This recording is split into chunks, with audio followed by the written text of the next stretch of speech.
They laughed at her clothes. They mocked her skin, her accent, and her silence. But what they didn't know, the quiet black girl they bullied was the billionaire's adopted daughter, and the new owner of everything they took for granted. It was Monday morning at St. Clair Academy, a private high school for the rich and spoiled. Luxury cars lined up outside, and students carried designer bags like trophies. Then came her, Amara Lewis, a quiet black girl wearing a plain blue uniform, shoes slightly worn, hair tied simply. She walked alone, clutching a second-hand backpack. Most kids ignored her. But one group never did, Chloe and her friends, the school's so-called perfect girls. Chloe. Look who's here, the charity case again. Did your bus break down, Amara? Amara. No. I walk. Chloe. Of course you do. Guess billionaires don't pick up random girls from the street, huh? Amara said nothing.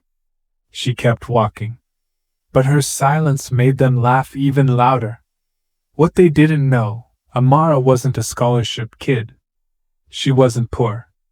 She was living under a different name, in a life carefully kept private.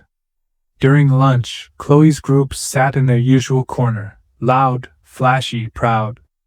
Amara quietly sat at a far table, reading her book. Chloe. She thinks she's better than us just because teachers like her. Let's teach her a lesson. They walked over. Chloe grabbed Amara's book and tossed it on the floor. Chloe. Oops. My hand slipped. Amara looked up, eyes calm. Amara. I don't want trouble, Chloe. Chloe. Then stay out of my way. You don't belong here, got it? A small crowd formed.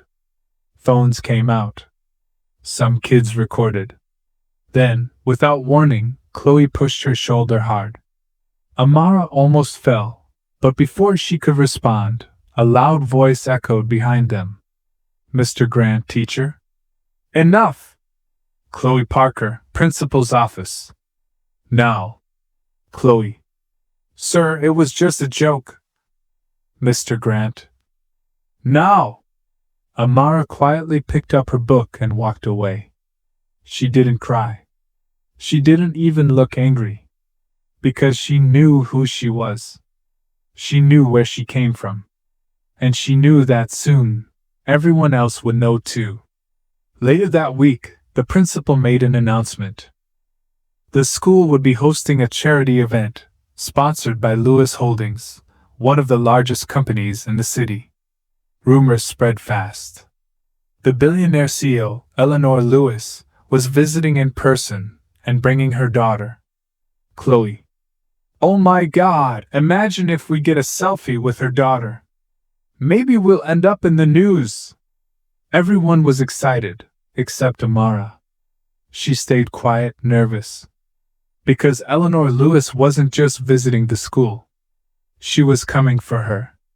Friday came. The auditorium was full. A convoy of black cars arrived outside. Reporters waited. Cameras flashed. Then the billionaire, Eleanor Lewis, walked in. Graceful. Confident. Dressed in white. The principal smiled nervously. Principal. Mrs. Lewis, welcome. It's an honor. Eleanor. Thank you. I'm here to make an announcement. The room fell silent. Eleanor walked to the microphone. Eleanor. Today, I'm donating $10 million to St. Clair Academy. But I also want to introduce someone special. My daughter. My pride. She looked toward the back of the hall. Everyone turned. Eleanor smiling. Amara Lewis. The crowd gasped. Amara walked forward slowly, wearing the same plain uniform, but now, everyone saw her differently. Chloe. No way, her? Eleanor reached out and hugged her daughter. Eleanor. Amara may not care for attention, but she represents strength, humility, and grace. She is my daughter, and heir to Lewis Holdings. The entire hall erupted in murmurs. Chloe's face turned pale. After the ceremony, Chloe approached Amara outside the auditorium. Chloe. Amara. I didn't know. I mean, I'm so sorry for. Amara. You weren't supposed to know. You were supposed to be kind regardless. Chloe. I didn't mean to. Amara. Yes, you did. And that's why it matters. She looked her in the eye, calm, steady, forgiving but firm. Amara. You'll learn one day that money doesn't make you better. Character does. She walked away, leaving Chloe speechless. That afternoon, reporters interviewed Eleanor Lewis about her daughter. Reporter.